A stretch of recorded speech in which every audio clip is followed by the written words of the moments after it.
Femap Automatic Mesh Associativity provides significant model editing power to the Femap analyst. To demonstrate, we will import a Nastran bulk data file. This file of a Bearcoot landing gear component was generated in Patran and is no longer associated with any geometry. Femap has the ability to import and export finite element models from all the major solvers, including Nastran, ANSYS, and Abacus. The A-arm component was meshed with solid tetrahedral elements. We will turn off nodes to better visualize the mesh. After loading the finite element model, we will import the native SOLIDWORKS geometry from which the original FEM was created. All Femap software imports native geometry files from NX, ProE, CATIA, SOLIDWORKS, SolidEdge, and Ideas, in addition to STEP, IGES, and Parasolids, without the need for additionally purchased translators. We answer no to adjusting the scale to ensure this part imports in inch units. You can see that the SOLIDWORKS assembly file was imported successfully and shows many individual parts of the landing gear. We will zoom in on the region with our mesh and then momentarily turn off the mesh with the View Analysis Model toggle icon on the toolbar. This clearly shows the underlying geometry in the same position as the imported FEM. Associating the mesh to the geometry is as easy as Modify, Associativity, Automatic. We will select all elements. Next, we select the A-arm, remembering that Femap highlights selected items based on their centroids. Looking at the dialog box, we will keep the default search tolerance, which is based on global merge tolerance.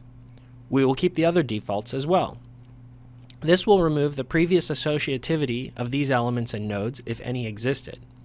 If multiple solids were selected, a check will be performed on tetra and hex elements to find the centroid of the element and which geometric solid that element is in. Femap then goes about attaching the nodes of that element to the appropriate solid body. The automatic associativity command will run faster without this option on, but it is usually recommended. Attach mid-side nodes, even if not in tolerance, will attach those nodes to the solid if their host element has been attached to the solid as well. Group nodes elements not associated would generate a group for later viewing if activated. Also off is the detailed associativity summary, which would be printed in the messages window. Select OK to process the request. To visualize the mesh after it is associated, we regenerate the view with Ctrl-G. We've isolated the A-arm geometry and mesh into a group for the next step. Now that the finite elements are associated to the solid, we can modify the solid features with the feature editing functions inside the Femap meshing toolbox. The meshing toolbox has unbelievable functionality and power, but for now I will only focus on two common editing options. Let's resize the holes on one end of the A-arm to half their original size. We'll measure the current hole size using the always present distance measuring option.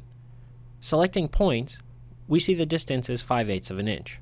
You can enter the new dimension directly or do simple math in the whole dialog box. We will divide the measured value by 2 for this problem. Using the select icon, we pick one curve as the feature edge and the holes automatically resize and the part remeshes. We also want to change the thickness of the lugs by 1/4 of an inch on both sides.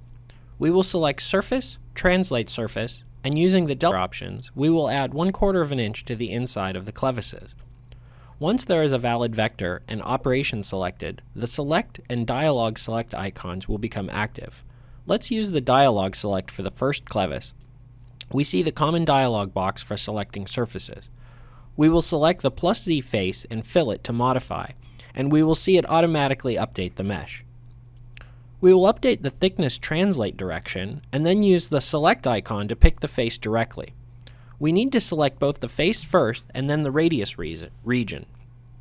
Sometimes you have to play with the geometry picks to get what you want out of the Parasolid engine. Because the elements are associated with the geometry, geometry-based loads and boundary conditions can now be directly applied to the model as if it had been created within Femap from the beginning.